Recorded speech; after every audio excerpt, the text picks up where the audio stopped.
I'd like to call this meeting of the Monticello City Council to order. Would you please rise and join me in reciting the Pledge of Allegiance? I pledge allegiance to the flag of the United States of America and to the republic for which it stands, one nation, under God, indivisible, with liberty and justice for all. Welcome, all of you that came out this evening. We're not used to this much company on Monday nights, but it's nice to have people here in support of things. So first thing I need to do is have a roll call, please. Mr. Reed? Here. Mr. Woodham? Here. Mr. Carey? Here. Ms. Leslie? Here. Mr. Piercy? Here. Mr. Brock? Here. Mr. Broderick? Here. Mr. Kuhn? Here. Mr. Burris? Ms. Yoon? Here. Thank you very much. Public participation. In-person participation. This is an opportunity for the public to provide public comment to the presiding officer. Those wishing to speak are required to sign in prior to commencement of the meeting and must address council from the seat and table provided. The public comments must comply with ordinance 2014-02 and be limited to 5 minutes or less. Remote participation. This is an opportunity for the public to provide public comment to the presiding officer. The public comments must comply with ordinance 2014-02 and be limited to 5 minutes or less. At this time, members of the public are able to attend public meetings by web conference and to submit public comment by email, voicemail, or through web conference. First, this evening, we have David Walsh. Would you please go up to the table?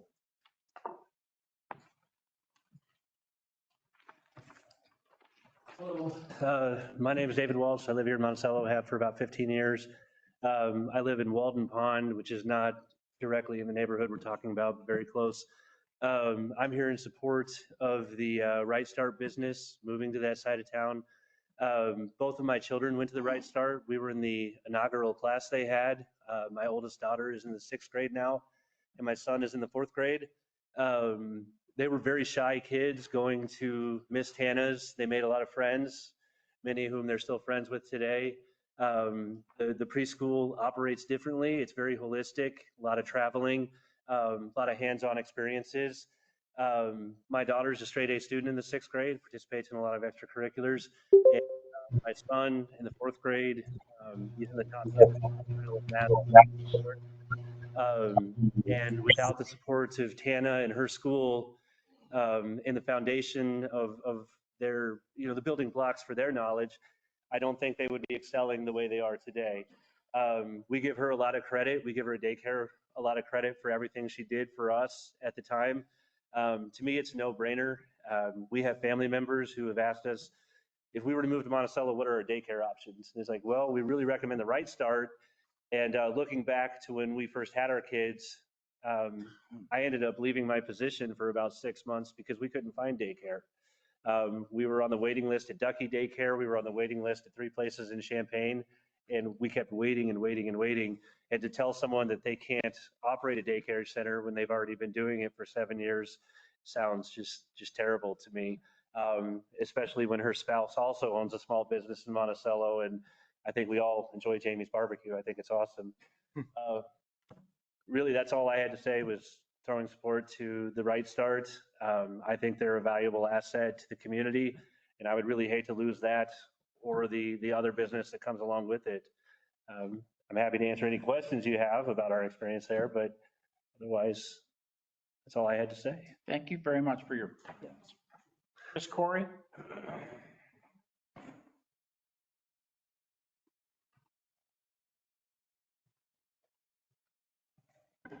My predecessor.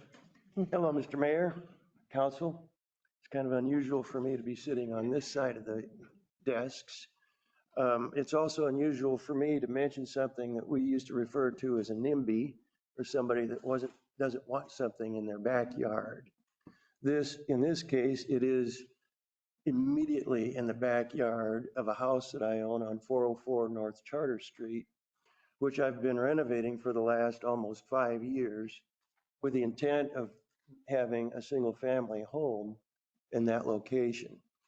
And it's come to our attention that there's a party that wishes to remove the home immediately next to that property to the west and the home on the corner of Center and Bridge Street, and put in something similar to a convenience store.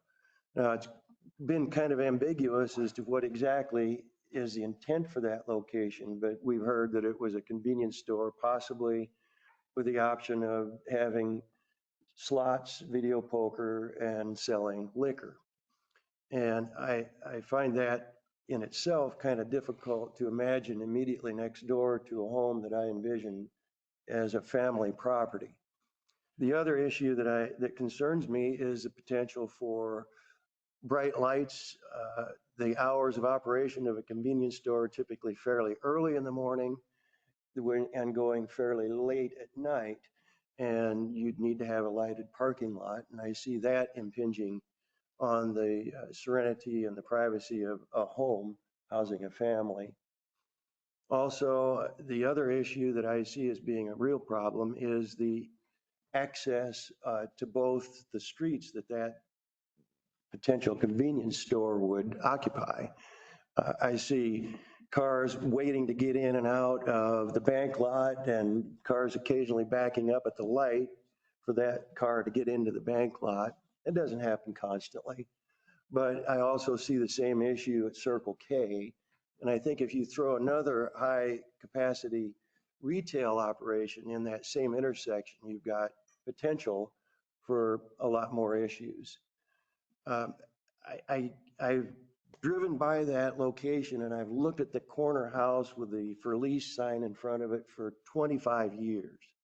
And every time I drive by, I think, gosh, I wish they could do something positive with that location. And I realize that this is an opportunity to put a business in there, but I question the advisability of that type of business. An office space seems ideal for that corner lot, but to tear down the buffer next to it, which is a smaller home immediately next to my property, seems ill-advised. I think you need a buffer between residential and high occupancy commercial. The home that I'm renovating was built in 1870. And so I think I can safely say that's a historic neighborhood that home is located on. We've lived in Monticello for 40 years and it's been quiet. You can stand in the middle of Charter Street and carry on a conversation with your neighbor most times and not have to worry about getting hit by a car. But I think if you bring a business such as that into that residential neighborhood, I think you're doing it more harm than you're bringing good to the city. Now, that's just my opinion, and I did feel like I needed to speak up and say my piece on this issue. Thank you very much. Thank you. Brown?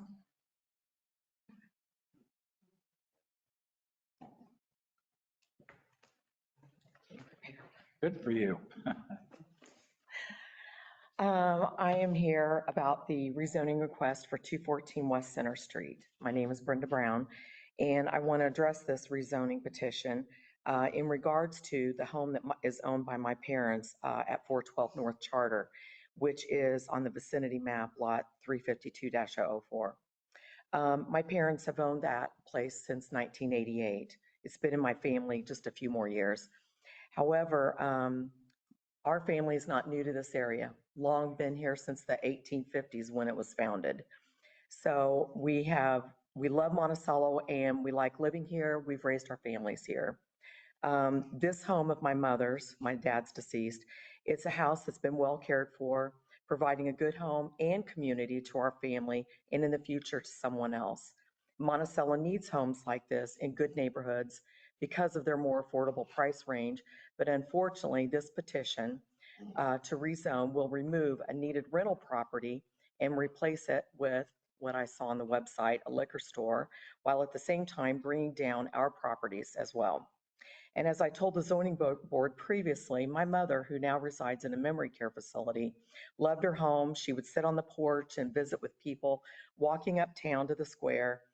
the neighbors, the neighborhood children. It's just a very friendly, warm community that looks out for each other and helps each other.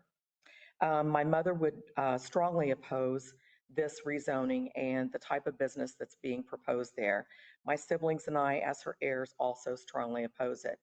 There were two things mentioned at the zoning board meeting that I want to respond to from the petitioner. She stated that at some point change needs to happen to develop this block. I disagree. Change is not always a good thing. Careful consideration needs to be given to determine good or bad and consider not just the petitioner, but all those in the community around it. I would also like to note that on the southeast corner of Marion and Market, it's a residential. It's not all four ways commercial. That's historic South Charter, but a proposal like this would be detrimental to that area, and so would it be for ours. It was also stated that the petitioner doesn't think that her proposed business would disturb the neighborhood. And because of what is proposed there, I disagree with her on that. Today, I drove around Monticello paying attention to businesses with residences around them. The majority of what I saw is that there is usually a street separating the resident from the business. And the majority of those businesses are contributing in a positive way to the community they're in. The proposed packaged liquor store video gaming room is definitely not going to contribute to this down-home community feeling on that block that is all residential except for one property, especially with no street buffer between them. And as Mr. Corey said, it literally is going to be in our backyard. There's going to be no barrier but a little wire fence. The decrease in property value. We have spoken with a real estate broker, and in his experience, homes with businesses like this next to him lower the values. If this passes, it would decrease the value of our home. We would have no incentive to make upgrades to the property because it could not be recouped in the sale. He recommended that we sell it now, but we don't have any plans to sell it. We want to keep it. And then, as always already stated, traffic. Delivery trucks, where are they going to park? If the parking lot is full, it's a small lot. They can't park on Center or on Market Street with the stoplight right there. And, you know, Circle K has wide enter and exit openings. That's not going to be the case on this lot. First Mid, you have the issue of going south through the stoplight and trying to turn left into their drive. I've almost rear-ended somebody there before. And then Viabin frequently causes backed up traffic with trucks entering their property. So we have to also remember that this is a through truck route on that corner. And then also just, I want to mention, you know, I think all of us in this room would be concerned having a packaged liquor store go right next to us in our backyard. And so I think consideration is really important to be careful with what businesses go in. My family and I are not opposed to change or bringing business to Monticello as long as it's the right business in the right place and bringing it value to the community around it. We respectfully ask the City Council to deny this request for rezoning. Thank you. Thank you. Tana Moeller.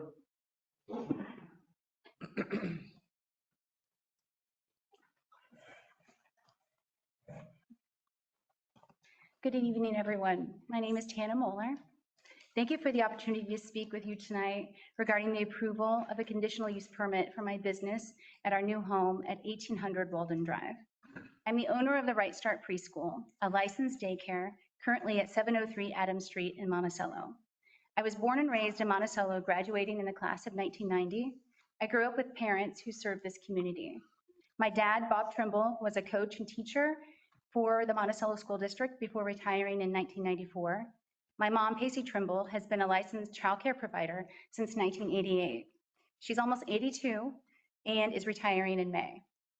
I've had my Illinois State Board of Education teaching license since 1994, with a degree in special education, emphasis on deaf and hard of hearing, and an early childhood letter of approval to teach early childhood education. I've worked as a special education teacher for the Champaign Unit 4 schools and rural Champaign County schools in the years before deciding to open my program in my home. I received my DCFS license for home daycare in 2017. A year later, I applied and received my group daycare license. I'm the only licensed group daycare in Piatt County. I am one of 4 licensed home daycares in Monticello. There are only 7 licensed home daycares in Piatt County. To give you some reference, when my mom began, there were well over 35 licensed in-home daycares in the county. We are in a childcare crisis. Not only do we not have enough in-home daycares, but center daycares also don't have enough staff to enroll more children in order to fulfill the need in our community. Since operating my program, I've achieved a level 5 credential in early childhood education with the Illinois Professional Development System.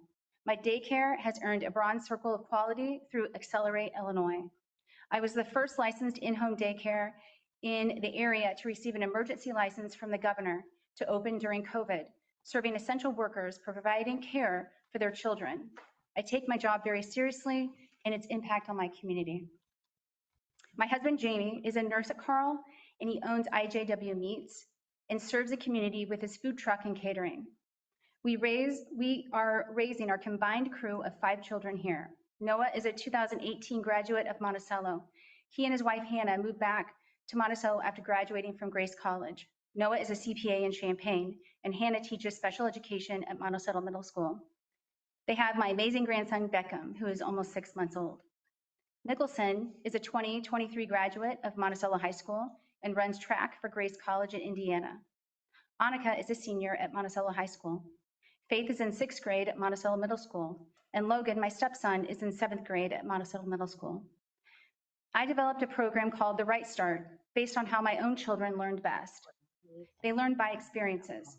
They learned by community involvement. They learned with hands-on activities in nature, with music, arts, crafts, where you learn holistically.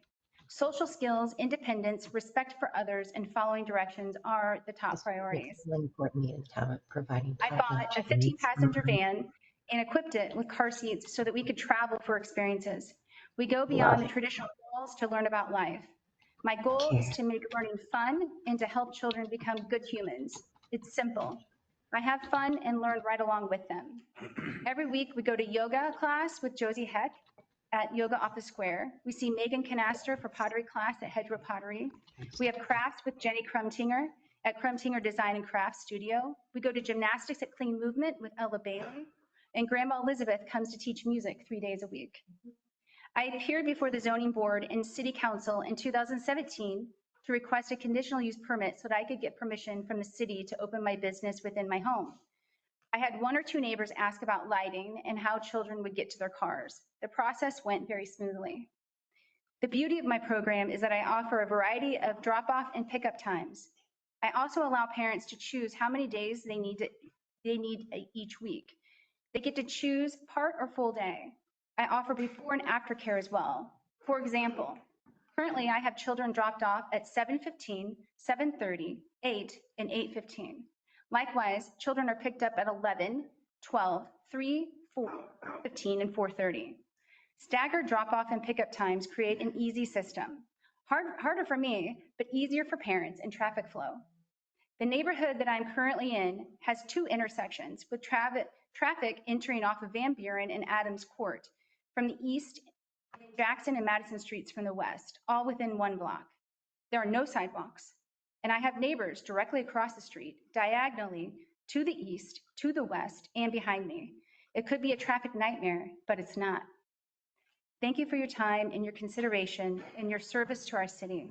I ask for you to support in improving this permit so that I can continue providing a much needed service to families in Monticello. Thank you. Yeah. Gene Roller.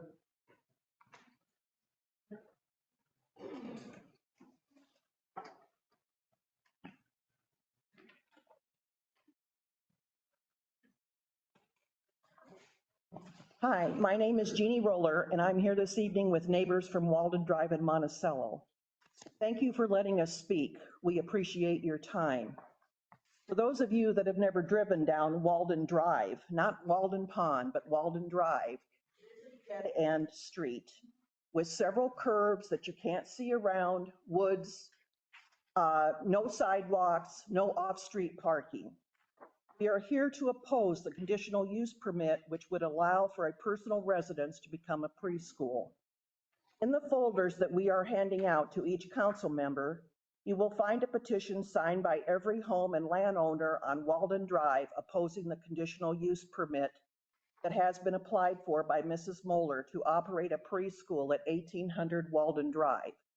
You will also find photos and individual letters that clearly show the safety and liability concerns of residents who might be affected if the conditional use permit is granted.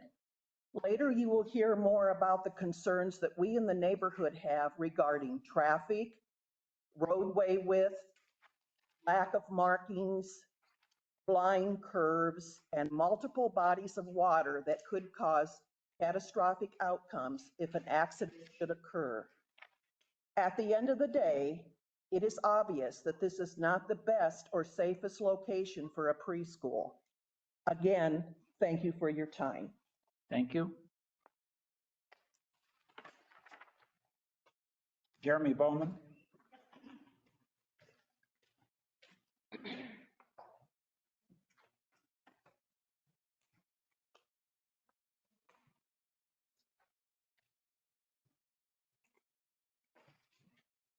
Evening, Alderman and Mayor, for the opportunity to address the council. My name is Jeremy Bowman. I reside at 1814 Walden Drive, where I've lived for the past 18 years with my wife and 2 children. Public speaking is not my forte. However, my wife spoke at the zoning board meeting on Monday, February 18th, and has been publicly defamed and excoriated on social media in the public square ever since. And Mrs. Mueller even went as far as to call my sister and describe my wife and I with some colorful language that I won't repeat here. It's for this reason I decided to speak for my family and our concerns tonight. In regards to the conditional use permit that Mrs. Mueller has applied for at 1800 Walden Drive, there seems to be some confusion about us as our neighbors' motivations behind opposing Mrs. Mueller's application. I'd like to take this opportunity to say that this is not personal in any way. My wife and I found out from another homeowner who saw the information about the request in the Journal Republican. I know Mrs. Mueller as an acquaintance, and until very recently, welcomed the idea of having her for a neighbor. I owned and operated a business in this town for 12 years and understand the importance of having tax base supported by businesses. I also understand that there is a need for childcare options in our community. However, our neighborhood's unanimous opposition to this Right Start preschool being moved to 1800 Walden Drive is based solely on quality of life for its residents and safety concerns for those who live here, as well as for the preschool children.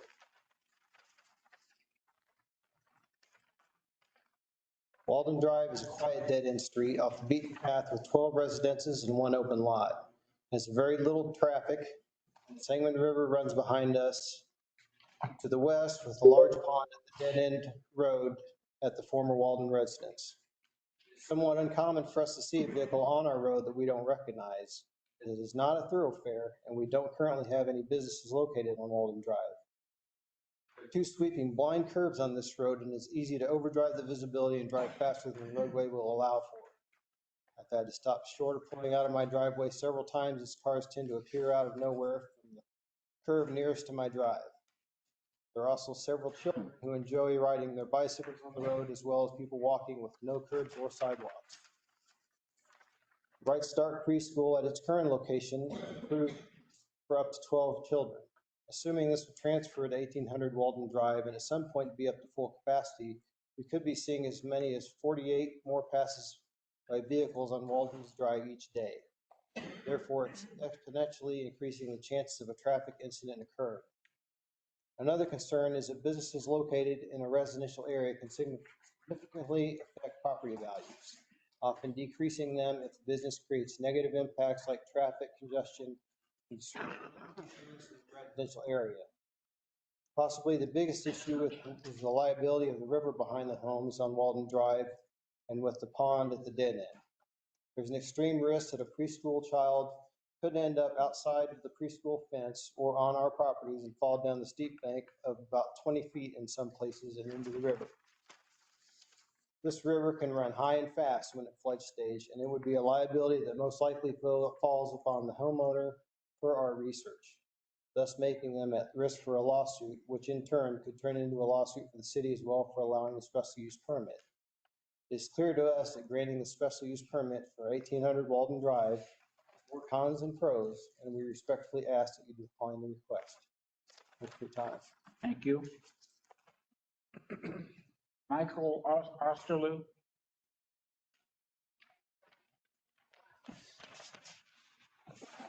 Hi there, my name is Michael Osterloh, and I wrote this letter and sent it in earlier in the week. I wrote it with my wife, Kirsten.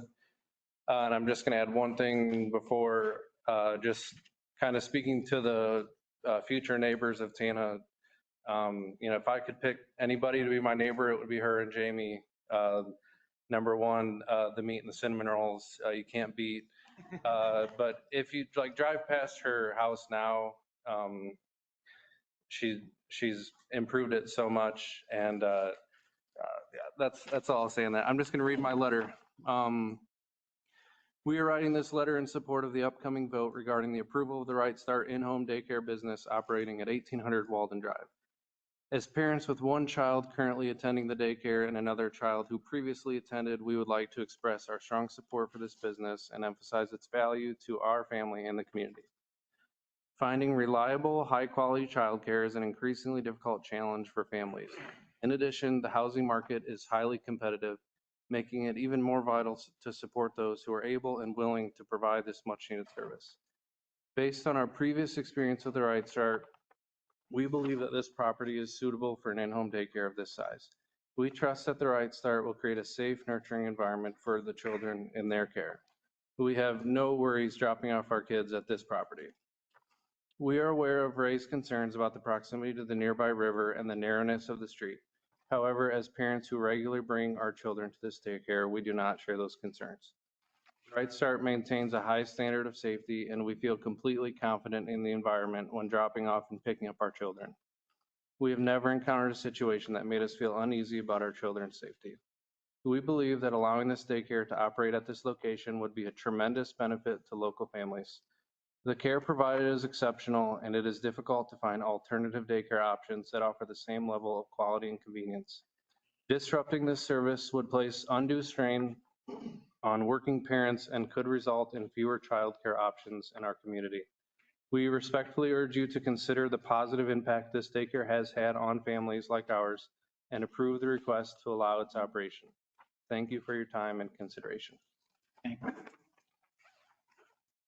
Noah Wright.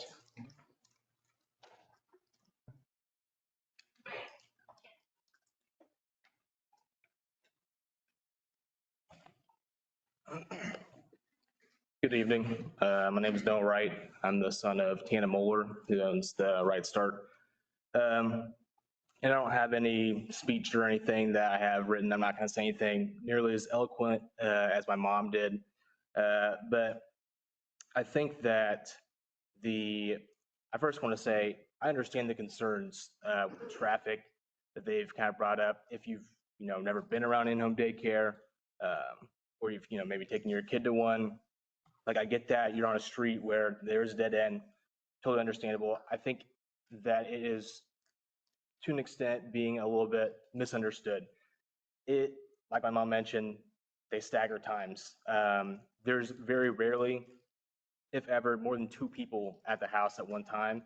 So I mean, they're just going in the driveway, they're backing out, they're coming, it's not as big of a deal, I guess, as I think some people might see. I could totally understand how some neighbors might think that. I'm telling you, I live there. There's never been an incident, there's never been a complaint about traffic from the neighbors, anything like that. So I think, at times it can be, if you haven't been in that position, you might not understand how that works. But there really is no issues with the traffic. Another concern is the bodies of water, the river behind. I just want to point out that my mom has to go through several different steps to be able to have a daycare there, right? I mean, we had the zoning board meeting last week. They went through, they read the code, they approved. She has to go through DCFS. Again, she takes, I've never seen anyone more thorough. You're not going to get anyone better in an in-home daycare than my mom. She takes every step and then some to make sure that all of her children are safe. There's never been an incident. in which a child would have ever gotten outside of the home, heaven forbid, and there's a river back there. DCFS has to go through there. They have a fire marshal go through there. It's, again, understandable, but from my perspective, would there be the same concern if a family moved in there that had 5 or 6 kids? Would they be like, hey, I don't think you should buy that home because you have 5 or 6 kids there? I think that it is important to think about the fact that she has to go through these steps. The zoning board looked at the code and they approved it. And I think that what's extremely important, and my mom kind of touched on this, is the fact that there are not that many in-home daycares. I'm sure many of you have had the opportunity to send your kids somewhere and realize, the cost of sending your child to either in-home daycare or another place, and it's not fun. Like, that's expensive. The more places that we can have here in Monticello to be able to, reduce the costs and provide different experiences. I feel like that's kind of what, America is about. It's a free market. I feel like being able to have more experiences for your children, whether you want to send them to, my mom or somebody, like whatever you want to do, that's what I think we would all want is, more options to do what we think is best for our children. And so I think, that's obviously extremely important piece of the puzzle. And, another thing that was brought up was the reduction in property value. Again, that's more of a subjective thing. I think if the zoning board thought that would be an issue, they would not have approved it. So I'll kind of rely on their expertise in that regard. I'm certainly no appraiser, but I don't think that having a daycare where, again, the traffic flow is not as severe as some might think would really substantially, which if you look at, you go look at the code, substantially is the word there, reduce the property value or diminish it. I personally do not think it substantially does that. So, like I said, I'm not going to say anything better than how my mom phrased it, but I just want to reiterate the importance of having in-home daycares in Monticello, and what she does is of extremely high value, and it would be a real shame if she was not able to continue at this new residence that she would like to move to. So thank you for your time. Thank you. Caleb Swartz. Is that correct? That's correct. Okay, well, the first part's real easy. The second part is kind of, I apologize. that's okay. Thanks for having us tonight, guys. My name's Caleb Swartz, and my wife and I just recently moved to Monticello. We bought our property on Walden Drive on January 6th. We brought with us 4 children, and when we started looking at houses, house hunting, like I'm sure all of you have, we had a list of things that we were looking for. And at the top of that list was privacy and security. And we found that in our home on Walden Drive. Knowing what we know now, or had this have already gone through, I think that might have changed our minds. It just seems like it brings a lot of added traffic to a place where most people live for a purpose. Like I said, we have 4 children under the age of 10, and there's numerous other children who play in the neighborhood. They ride bikes, take walks, and wait for the bus in the mornings, get off the bus in the evenings, which is going to be your busiest pickup times at a daycare or a preschool. According to the Right Start's website, it looks as though there may be 13 children currently enrolled, with the capability of more available. The extra traffic down our single lane road, to me, poses a major risk to our children and the other children living on the road. She stated publicly that the extra traffic wouldn't be materially greater than any other nearby home having guests or family over. If you can name me a home that has guests or family of 10 to 13 people over at 7 a.m. to 8 a.m. and 4 to 5 p.m. every day, I'd be glad to hear about it. It just doesn't make a lot of sense to me. And nobody's questioning the community's need for daycare. I think what she provides is an excellent service, I just don't think this is the right place to do it. I think having every home on Walden Drive oppose it should say something to you guys. So I appreciate your time. Very much. Jason Trent.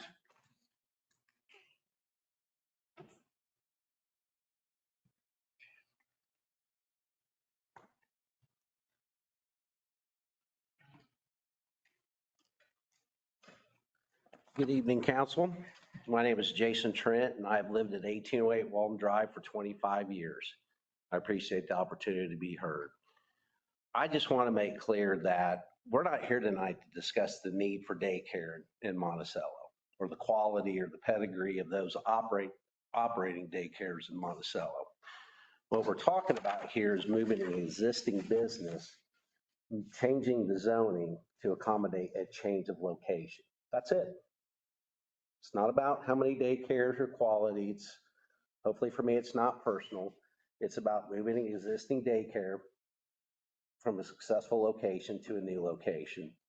I'm sure if you lived and raised a family on Walden Drive, you were there for 25 years. I've watched it grow. It's amazing what one new family can do to the traffic.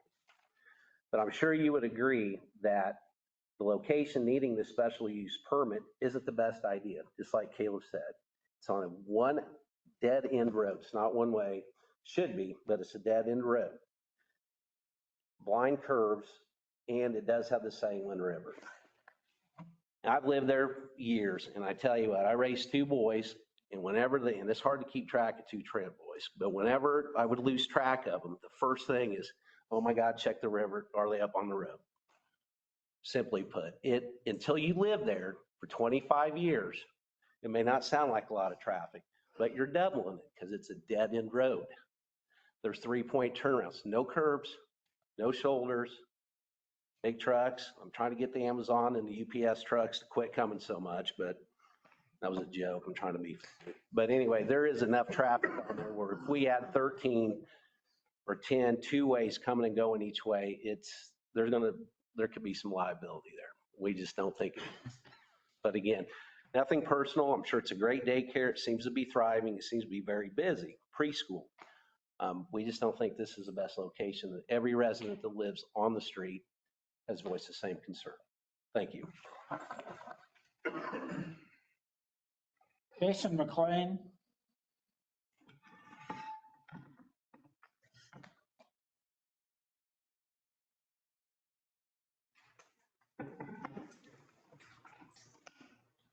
Mr. Mayor, council members, good evening.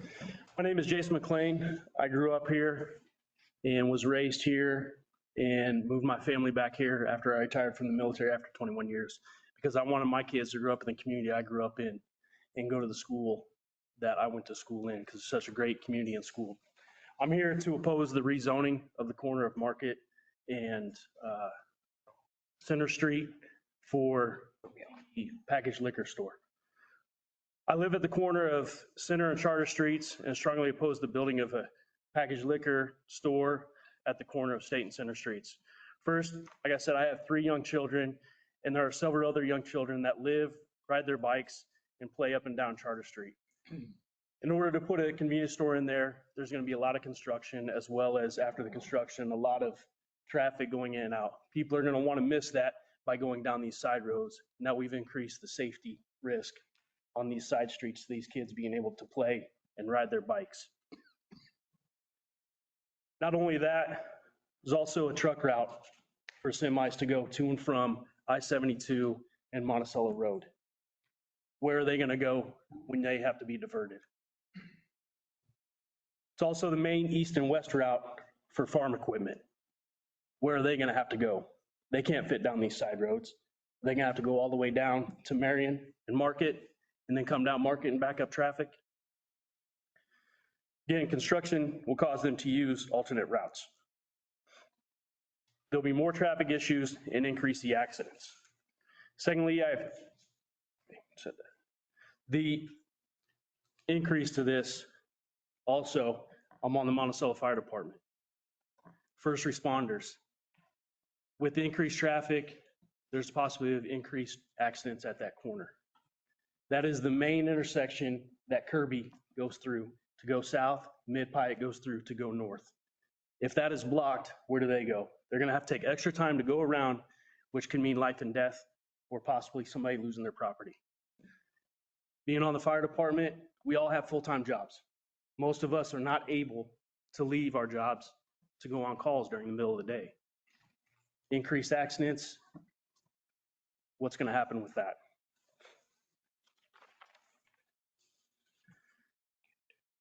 Finally, there's already two Circle K's and a Casey's that sell liquor, whatever you need. We don't need a third one in here. For what? I didn't move my family here to live next door to a liquor store or a video poker place. If I'd known that, I wouldn't have moved them here. Moving here, the housing market's so difficult, this is all we could get into. I strongly suggest that you guys oppose the rezoning to put in a liquor store in that corner. Thank you. Thank you very much. Freedom Music.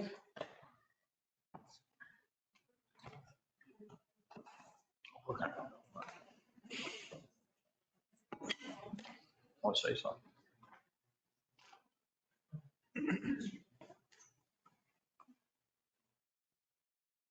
Good evening, everyone. I don't do this very often. We've lived here 55 years. I think this is the first time I've ever done this. So I'll try to be short and be loud enough that you can hear me. My name's Rita Music. My husband, Gerald, is back there in the seat. He wouldn't come up here for sure. And we've lived here 55 years, and his family's been in the area for a few generations.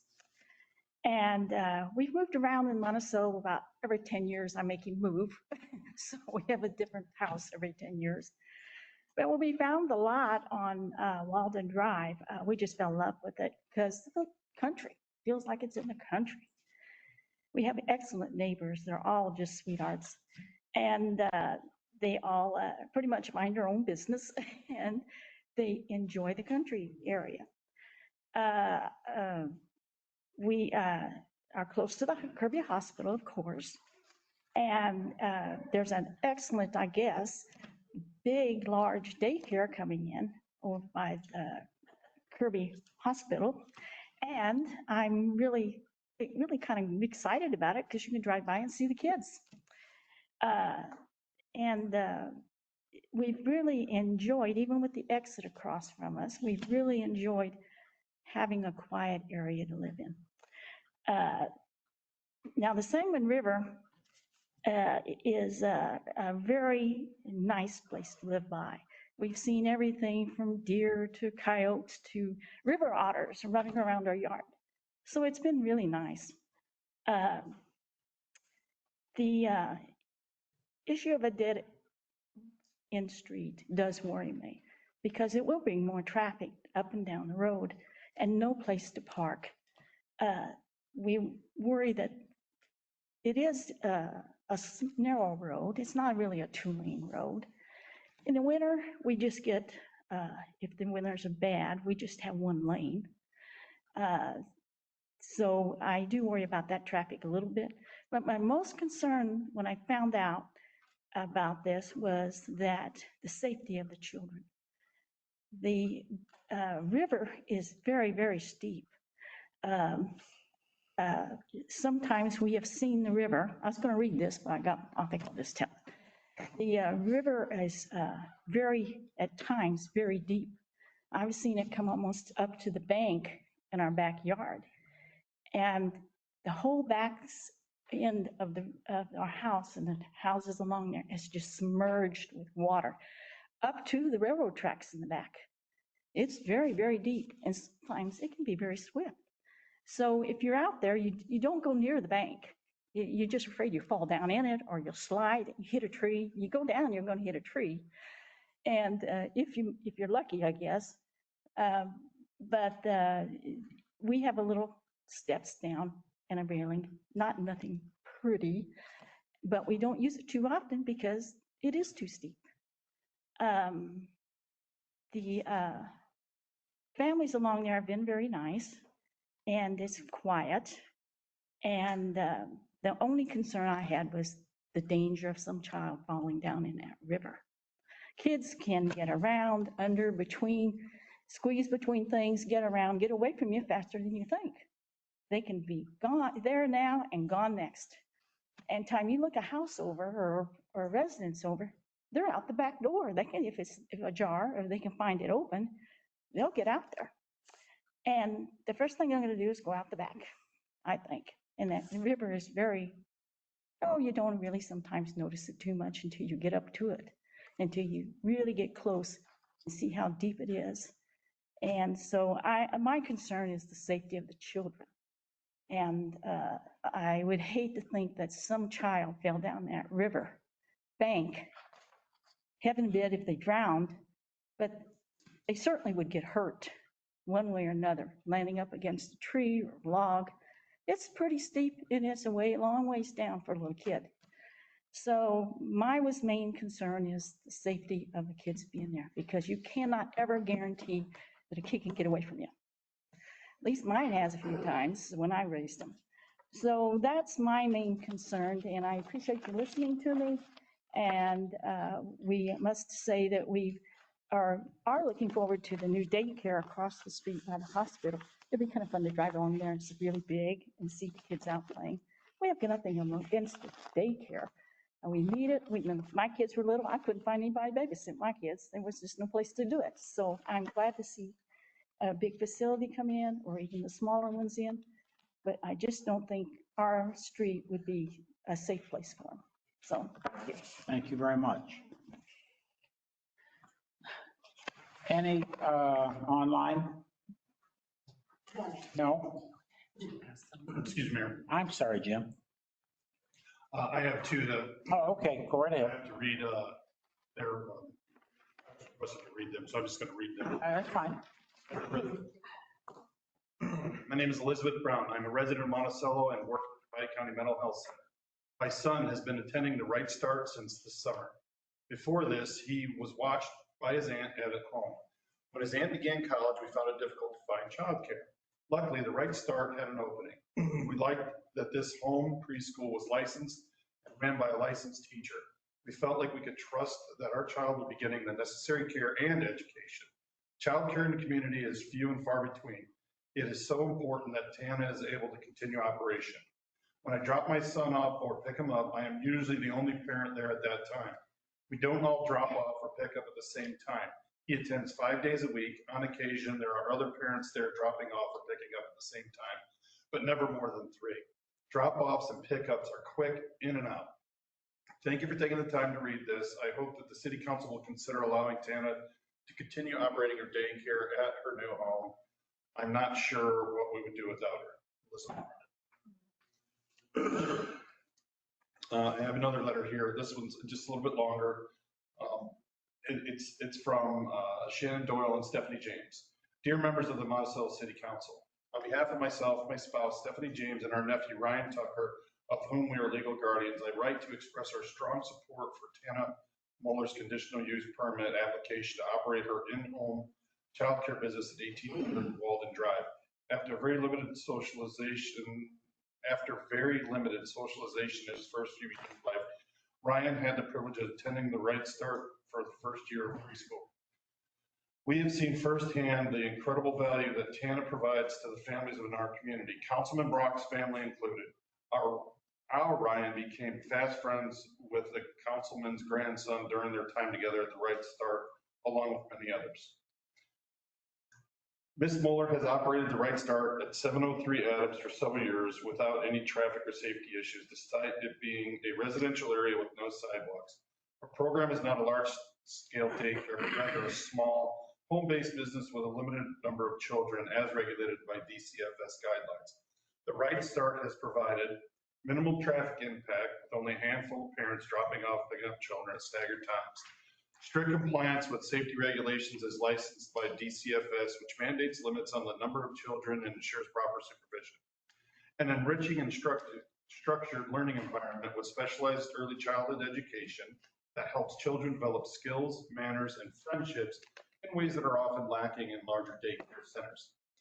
As a certified early childhood educator with advanced training in teaching deaf and HOH children, Hard of hearing. hard of hearing children. Yeah. For specialized and thoughtful early childhood education. Under her guidance, Ryan blossomed socially, learning to interact respectfully with his peers, skills often overlooked in larger daycares. He continues to hold Miss Tana in high regard, a testament to her lasting positive influence. Strengthening local business, enriching children's lives. The Right Start is not just a daycare, it's a dynamic educational program that enriches children's lives while supporting many other small businesses in Monticello. Ms. Muller's curriculum extends beyond the walls of the home, offering children a wide variety of experiences to help them develop confidence, social skills, and curiosity about the world around them. These activities also directly benefit the local economy by driving businesses to Pedro Pottery, Yoga Off the Square, Crumtinger Crafts, Allerton Park and Lodge, excuse me, cooking classes, and swim lessons. These community partnerships enrich early childhood learning, and we are part of what makes the Right Start such an outstanding program. Addressing the concerns, safety, traffic, and community impact. We understand that some residents have raised concerns regarding traffic safety and the suitability of an in-home childcare business in their neighborhood. However, these concerns are unfounded given the following facts. Traffic and parking. The driveway at 1800 Walden Drive has ample parking to ensure that parent drop-offs and pickups do not cause congestion. The staggered drop-off and pickoff schedule prevents backups and crowding. Garbage collection. A home-based childcare business does not generate excessive waste beyond a normal residential use. No additional garbage pickups have been required at Ms. Muller's current location. River safety concerns. The DCFS regulations require strict safety measures for any potential hazards, including water features. The Right Start curriculum has long included outdoor education at places like Allerton Park and Lodge Park without an incident. No safety issues have ever arisen in Ms. Muller's years of running this program. Zoning and legal compliance. Monticello zoning ordinance specifically allows home-based businesses with a conditional use permit. This is not a zoning change, but rather a continuation of a long-standing, legally compliant business in a new home. The application followed all proper legal notification processes as confirmed by the city community director. Child care crisis in Pike County. Monticello experiences a severe child care shortage and is considered a child care desert. A child care desert is defined as an area with more than 3 children under the age of 5 for every licensed child care slot, or an area with no child care providers at all. In Monticello, the limited number of licensed child care providers related to the population of young children indicates a significant gap between the supply and demand. At one time, there were 20 licensed daycares in Piatt County. Today, the Right Start is one of only 4. Families struggle to find reliable, high-quality daycare with programs like Small Wonders, Ducky Daycare, Little Sages, maintaining long waiting lists. This means that many families have no choice but to rely on unlicensed care or leave the workforce. Statistics show that more than 2/3 of U.S. children have available parents in the workforce, making childcare essential for working families. In Illinois, the early care and education industry generates $2.6 billion annually and supports over 69,000 jobs. Every dollar invested in ECE has a total statewide economic impact of 2.13, demonstrating the critical role of childcare in the local economy. Childcare courses closures skyrocketed during COVID pandemic. More than 16,000 childcare programs were closed permanently in the first 2 years of the pandemic. This worsened its already fragile system, reducing availability even further. The lack of available and affordable childcare is the key reason why many women leave their jobs or reduce work hours. Employers report that workers without reliable childcare are frequently absent, less productive, and forced to quit. Monticello should support small business like Right Start, which impact the prosperity of the community. Ms. Muller's proven track record, adherence to regulations, and commitment to quality education make her a tremendous asset to Monticello. Approving this conditional use permit will support local families in desperate need of childcare options. It will encourage small business growth with Monticello values and will ensure the continuity of a well-respected and legally compliant service that benefits children and parents alike. For all these reasons, we respectfully urge the Monticello City Council to approve Tana Muller's conditional use permit so that Right Start can continue to serve the community. Thank you for your time and consideration.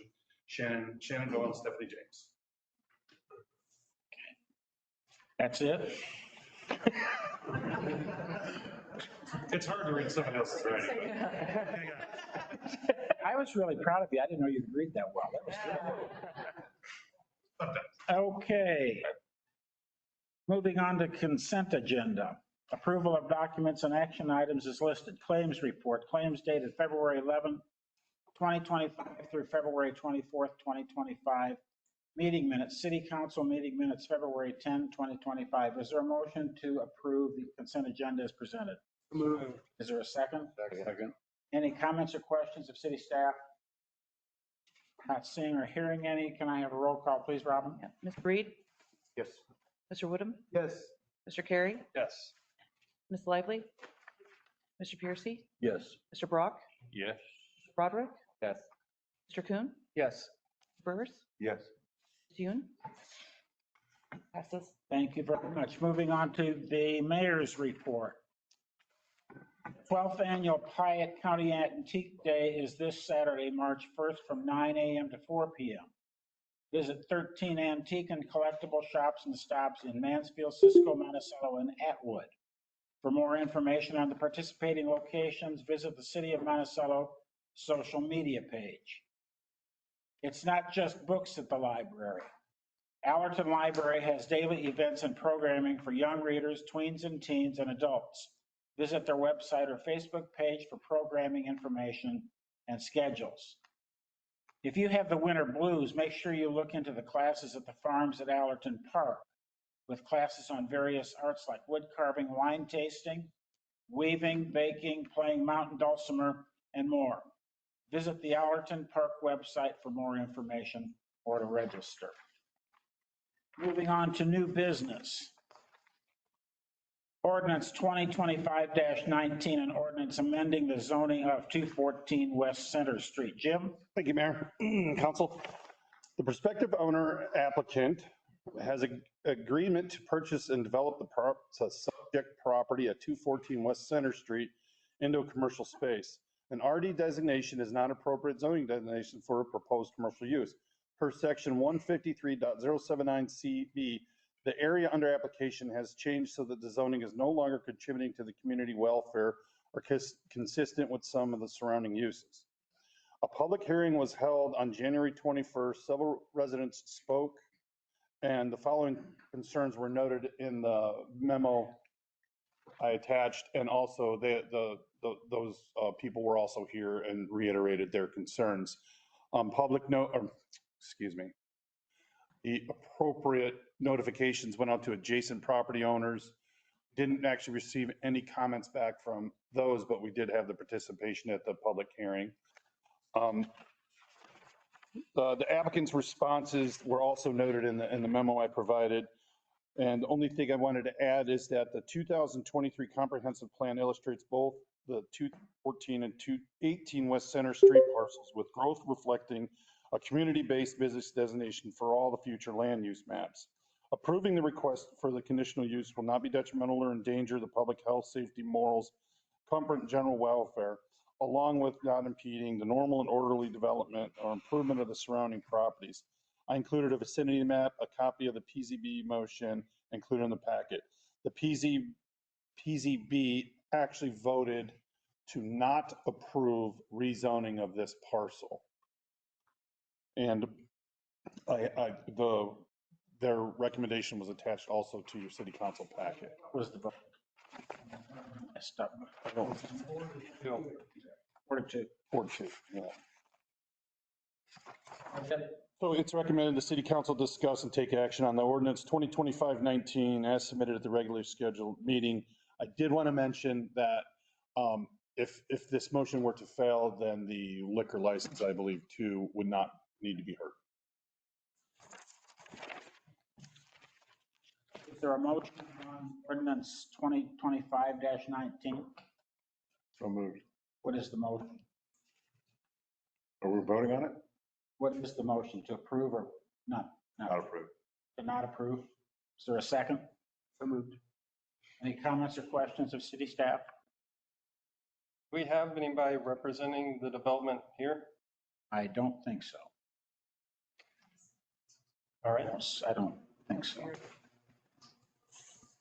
Okay. Did you have any questions of Jim?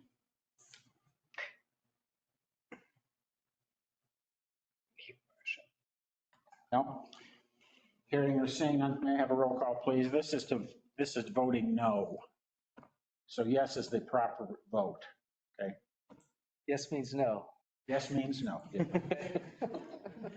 Mr. Reed, Yes. Mr. Woodham, Yes. Mr. Carey, Yes. Ms. Lively, Yes. Mr. Piercy, Yes. Mr. Brock, Yes. Mr. Broderick, Yes. Mr. Kuhn, Yes. Mr. Beers, Yes. Ms. Yoon, Yes. passes. It failed. Failed. Okay. Pass the fail. It passed, it's failed. Yeah. Okay. Moving on to resolution 2025-21, a resolution for conditional use permit for home-based business daycare, 1800 Walden Drive, City of Monticello, Piatt County, Illinois. Jim? Thank you, Mayor, Council. Resolution 2025-21 is a resolution for conditional use permit for a home-based business, a daycare at 1800 Walden Drive. The prospective owner of 1800 Walden Drive has requested a conditional use permit for a home-based business, a daycare in this instance. The applicant will be using a portion of their driveway for off-street parking. The city of Monticello,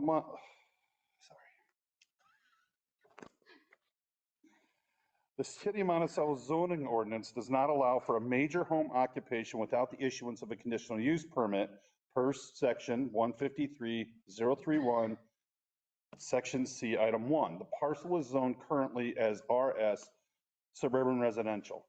There were some concerns noted at the public hearing that was held on February 18th. The adjacent property owners were notified via certified letters. No comments came back from that, but we did have participation at the Planning and Zoning Board. And they read, and this is how I remember it. I didn't have the minutes to reflect exactly what it says, but I believe I captured the most main ideas. They should have received a legal written notice for the conditional use. We feel that our street, which is not curb, guttered, or thorough, is too narrow to allow increased traffic and parking. There are no public sidewalks. How are emergency vehicles supposed to enter and exit? There will be additional garbage truck traffic each week.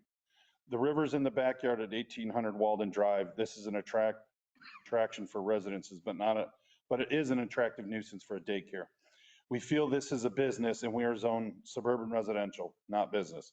A major concern for this business is to occupy one of the homes on our small street is the traffic. Family dropping off and picking up between 10 to 15 kids a day would more than double the traffic flow on their street. We have several small children live on this road and worry about the dramatic increase in traffic. Keep in mind that this has only one way in and one way out. It is a dead end with no traffic. It is not marked or painted in any other way the entire distance. There are no curbs and sidewalks. The home is on a blind corner. If the applicant has a parent or a grandparent event for the 10 to 15 kids, there will not be adequate parking on the resident's property. Overflow parking would have to be on the street, which would impede emergency vehicles. The city has already decided the traffic on our road was such a liability that they have completely closed it for park activities such as the 3rd of July event. We ask the board to seriously consider these concerns when contemplating allowing the business in our small neighborhood.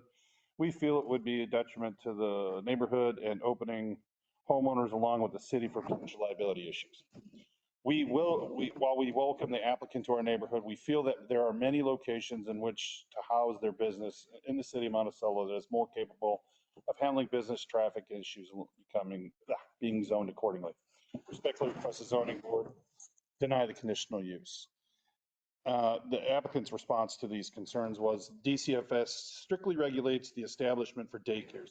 DCFS has already approved property for daycare uses, including proper legal channels were followed.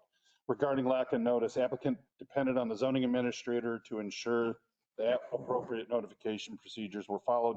Notices were sent to all adjacent property owners and legal notice was published in the Piatt County Journal Republican as required by state statute.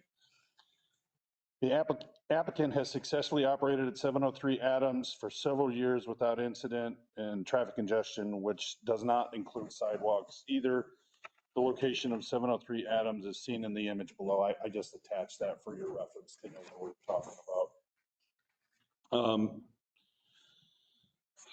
Regarding the garbage concerns, a single home-based business would not have impact on weekly garbage collection. There's no additional pickup needed, nor has there been needed in the current location at any time.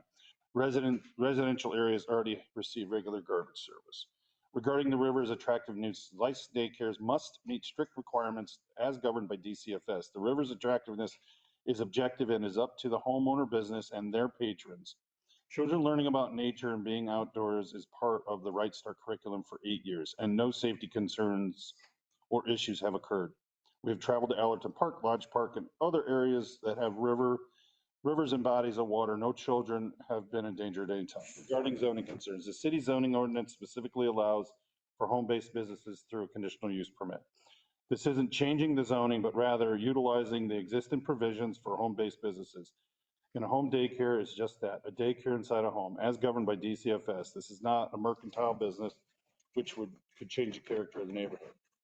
Regarding traffic and safety, again, the daycare would operate under DCFS regulations, limiting the number of children, and the current location on Adams Street demonstrates their ability to manage traffic flow effectively. There have never been 15 plus children at the Right Start program. At the most, there's 8 to 10 with an assistant. Drop-offs and pickups are typically staggered, not all at once. All parents with a child in the daycare drop off their children from the driveway or street side in a timely manner as it's written in their contract to do so. They all have the ability to turn around in the driveway and exit the premises without changing the natural flow of traffic. Regarding the special events parking, the frequency of the events at the residence would not be materially greater than any other nearby home having guests or family over for graduation parties, etc. Regarding neighborhood impact, home-based daycares provide essential services to working families which are desperately needed in the community. There used to be 20 licensed daycares in Piatt County. Today, the Right Start is only one of 4 in Piatt County. We have a crisis in our community for childcare. This service is needed and wanted. DCFS oversights ensures professional operation and safety standards to mitigate potential liability losses. Tana Muller has business insurance for daycare that covers all liability. The Right Start will be an asset to the neighborhood, providing a safe place to bring their children each week. It's our right as a property owner to live in a larger house to accommodate a growing family. It's also our right as property owners to have a business in our home that meets the laws and has a proven track record of successfully serving the community. The key point is that this would be a regulated, professionally run service with an existing successful operation elsewhere in the city, not an uncontrolled business expansion into the neighborhood. Please approve this request for the conditional use permit. I continue operating the Right Start program. Okay, that was all their comments. Now, approving the request for the conditional use permit will not be detrimental or endanger the public health, safety, morals, comfort, and general welfare, along with impeding the normal and orderly development of the improvement of the surrounding areas. A copy of the vicinity map, a copy of the PZB motion was included in the packet. PZB voted to approve the conditional use permit and forward the recommendation onto the council. That was included in your packet.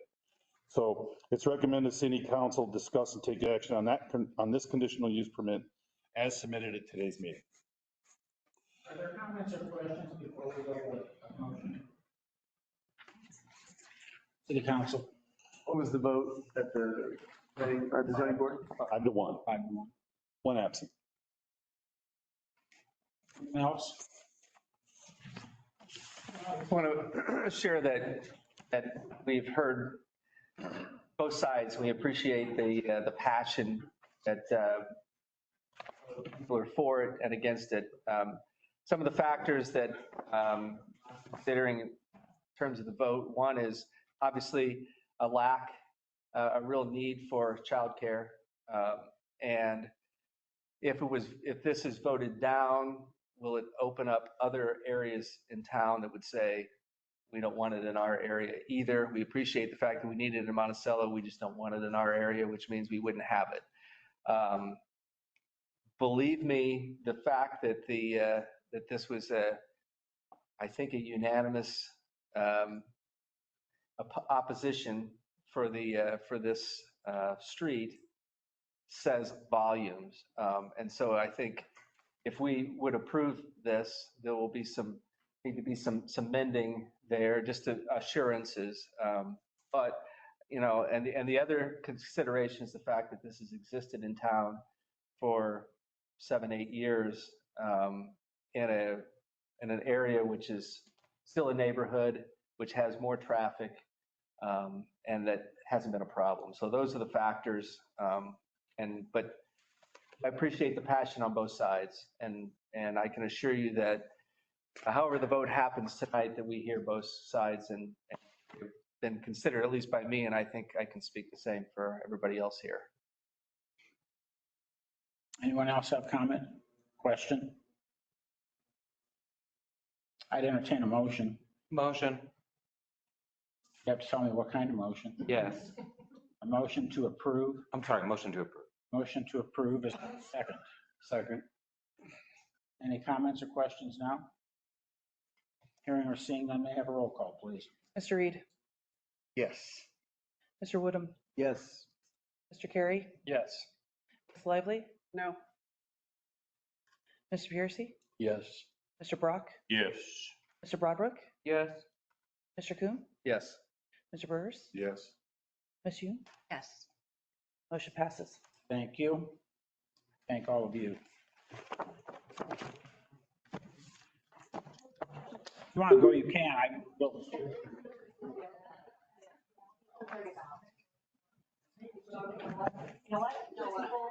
Thank you for your attendance. Next side.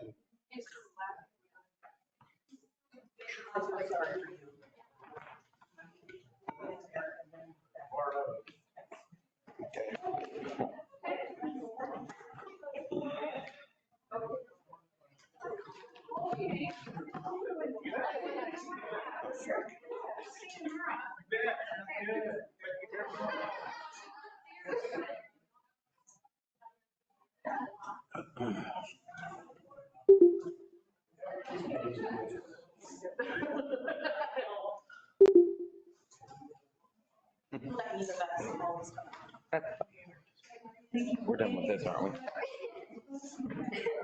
Thank you.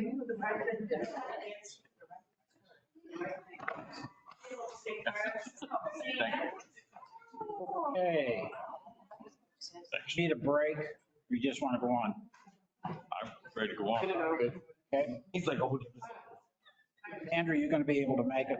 I got nothing else to say. I got a headache. Big headache. Let's go ahead. Close the door.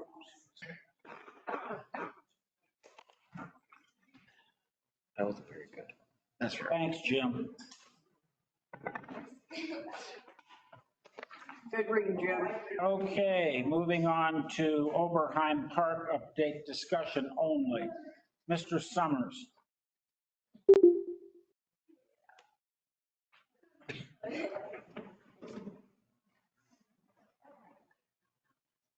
He's waiting.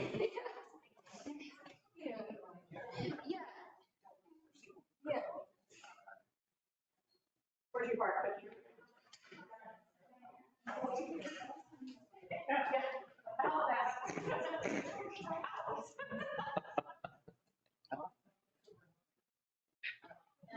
So natural. See you, Pacey.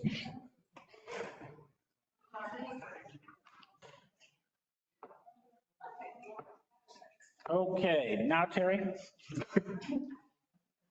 I guess they came to hear Jim talk. I can understand. Okay. He had a long diatribe, but he ran out.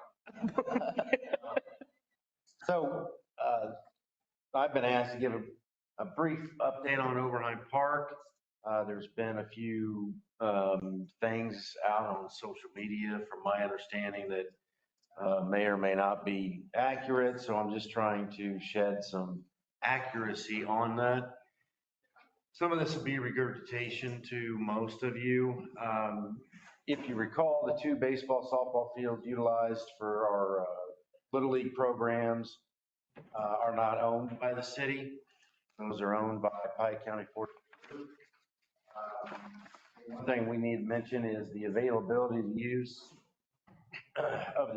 of school facilities is highly competitive, making it unrealistic as a viable option to meet the needs of our recreation department. That is not a viable option to meet the needs of the recreation department. The conceptual phase one improvements meet the needs of our youth recreational program, and that is it. There's no, the last concept was scratched for a scaled down phased version.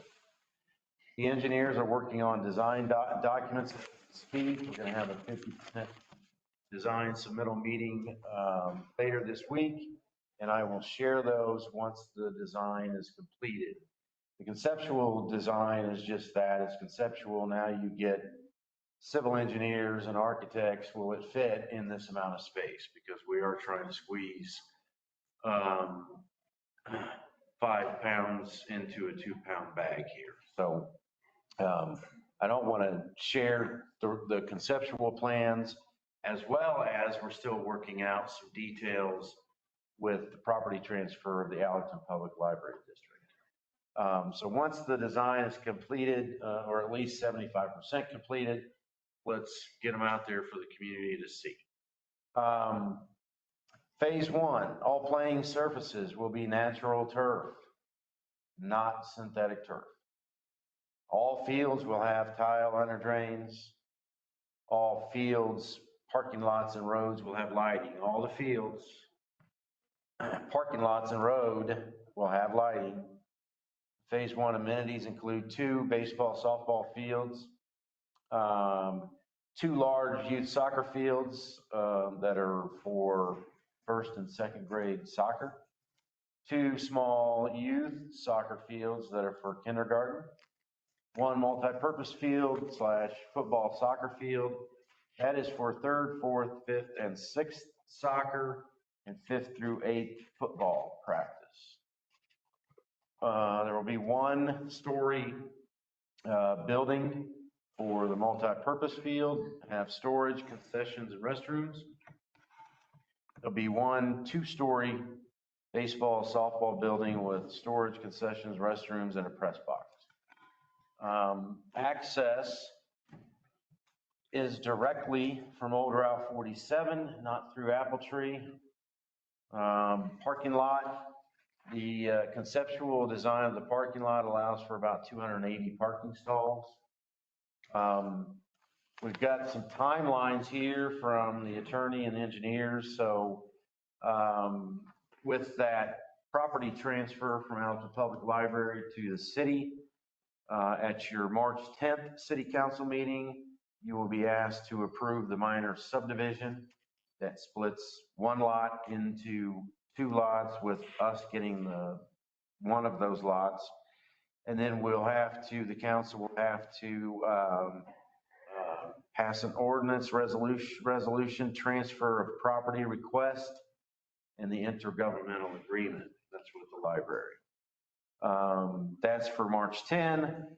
The library board then would approve the property transfer and intergovernmental agreement at their meeting March 12. So that's the property. Estimated closing date would be March 27. Engineers are tentatively looking at a bid opening in May of this year. And then construction would begin June of this year and go through spring of 2026. So that would open next year then? Ideally. Actually, I would love for it to not be open in 2026, just to give, grass to be very difficult. Yeah. But the grass has to get established before you open it up. Can I ask a question? What's the total cost of everything on there approximately? The engineer's estimate was opinion was 8 million and council approved 8 million. 8 million. Good question. So if the bids come back at, you name it, something over 8 million, the council can reject all bids. Now, my other question is, I've seen what's on social media, and did we approve spending $8 million more next year? No. Well, we need to make sure that gets out. That just irritates the you-know-what out of me because. Is that what they're saying? Well, I think, Oh, yeah. what I saw was that phase one is 8 million. So therefore, phase two must be another 8 million. That's what I've. If we're going to do phase one, we're going to do phase two, but that's not the idea. That's No. The idea is phase one is the bare minimum to get it done. I don't know, but I don't think phase two is another 8 million. And I don't think that at this point in time, we're even looking. I just think down that road. Clarified. That does need to be clarified. And I would certainly hope that, I don't know if Nora will get the information off of the recording or whatever, but it certainly would probably be prudent to make sure that she gets a black and white so that she can have firsthand, okay? So there's nothing gets mixed up. Because on the recording, it is just 8 million. It doesn't say another second phase of another. Know that. We're not the problem. And we could do a partial at some point, like if we wanted to add the pickleball courts, or we wanted to add one field. We could. Yeah, we've not talked really anything about any additional phases. Right, yes. I did. The drawings that you put out had the other things which would fit in this plot, but we have not approved or discussed that. Right. But we're addressing the immediate needs of the recreation department, the recreation department has established these are the needs that we have currently. How many acres are we planning to? So with the library's donation, I think it's about 35 acres. That's pretty good. Anything? Well, I just thought of something, and when you get to be my age, sometimes it starts over here and it works its way out and you can't remember what you were thinking about. So I'll remember it some other time. I did, the local newspaper editor asked 7 questions and I had. Oh, you did respond to her correctly? I did respond to her. Two neighbors in Apple Tree submitted an email asking a question or two. And I responded by email to those 2. Okay. So everyone is in the clear, has a clear understanding of what's going on. So when you hear people saying things that aren't appropriate or correct, you might want to correct them, if you wouldn't mind. Okay? There was a piece that came out on social this afternoon. I don't know whether you've seen it, from Ms. Oberheim. She made a kind of a lengthy statement. Anybody else read it? No. Was there tonight. That at no time did she ever say or intimidate in any way that the formation of the 703 Foundation would provide funds for any local operation. That was not her intention. It is not her intention now. That 703 Foundation is set up for something other than that. It would not be funds for a local organization. It's not for that. So I think she made it very clear that they will not participate. I'm not stepping on anybody's toes. Please don't take it the wrong way, but I would not be at all opposed to removing that name from it and it becoming the Monticello Recreation Park. And that's what I was going to say as well. I'm glad you brought that up. Let's cross that. We'll cross that bridge when we come to it, but I'm just saying, I think we jumped in there right off the bat thinking it was going to happen. I think a lot of people thought it was going to happen, and it's become very plain now that it's not going to happen.